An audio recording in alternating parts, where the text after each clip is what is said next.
निबंध लेखन इस समय तैयारी करने में एकदम पूरी तरह से लग जाइए, चाहे यूपीपीसीएस हो, आरओ हो या बीईओ हो। आपके लिए एक विषय लेकर के आए हैं। जैसे पूछा गया है कि केवल राजनीतिक अधिकार महिलाओं की स्थिति में परिवर्तन नहीं ला सकता है। निबंध लेखन की प्रक्रिया का सबसे पहला चरण ही है कि आपको विषय का चुनाव करना आना चाहिए, और विषय का चुनाव करने के बाद, क्योंकि आपके पास एक खंड में 3 विषय होते हैं, तो उन विषयों का चुनाव करने के बाद जो दूसरा चरण है, उस विषय पर पर्याप्त कंटेंट जुटा लेना, डायमेंशंस का चुनाव कर लेना कि क्या क्या चीजें होनी चाहिए, उसके कीवर्ड्स को अलग कर लेना। तो यहां पर जो कीवर्ड आपके लिए मिल करके अलग हो रहे हैं, वो एक शब्द है केवल, और यहां पर देखिए नहीं, ये 2 शब्दों से ही पूरे निबंध के इस प्रश्न का खेल खत्म हो जाता है। क्यों?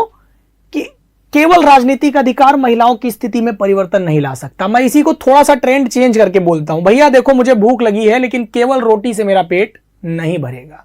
अर्थात यह विषय डिमांड करता है, यानी कि जब डिमांड ऑफ टॉपिक अगर समझेंगे कि विषय की मांग क्या है, तो यह समझना पड़ेगा कि रोटी मात्र से मेरा पेट नहीं भरेगा, मुझे सब्जी, चावल और कई प्रकार की सब्जियां और कई प्रकार के सलाद, चटनी इत्यादि भी मुझे चाहिए होगी, तब मैं अपना पेट भर पाऊंगा। यानी राजनीतिक अधिकार जो महिलाओं को प्राप्त हैं, जो 33% आरक्षण की हम बात करते हैं, उससे भिन्न वह कौन कौन सी चीजें हैं जो महिलाओं को यदि प्राप्त हो तो उनको उनकी स्थितियों में परिवर्तन लाया जा सकता है। जैसे सामाजिक अधिकार, आर्थिक अधिकार, सांस्कृतिक अधिकार, शैक्षणिक अधिकार अगर उनको प्राप्त हो, तो इन डायमेंशंस पर हमको भिन्न भिन्न बातें करनी पड़ेंगी। जो लेखन की शैली इस प्रकार से विकसित करता हुआ विद्यार्थी होगा, देखिए कंटेंट तो होना चाहिए आपके पास, इसके लिए जीएस का भी थोड़ा बहुत ज्ञान होना चाहिए, एक ऊपरी ज्ञान तो होना ही चाहिए। बहुत डीपली आप किसी चीज को ना जानते हो, क्योंकि वहां पर जीएस का पूरा उल्लेख नहीं चाहिए, आपको मोटी मोटी समझ होनी चाहिए, और मोटी समझ के लिए अच्छी समझ जरूरी है। कम से कम एमसीक्यू फॉर्मेट में आपको जीएस तो सॉल्व करना ही करना है, उतना तो पढ़ के आए होंगे। और साथ ही लेखन की एक कला होती है,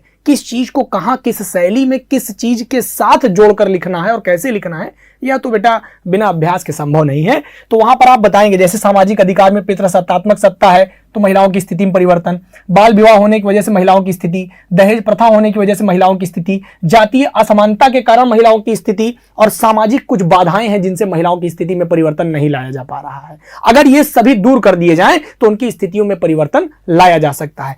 ऐसे ही वीडियोस के लिए आप हमें सब्सक्राइब करें। धन्यवाद, नमस्कार। चैनल को सब्सक्राइब करें, शेयर करें। धन्यवाद।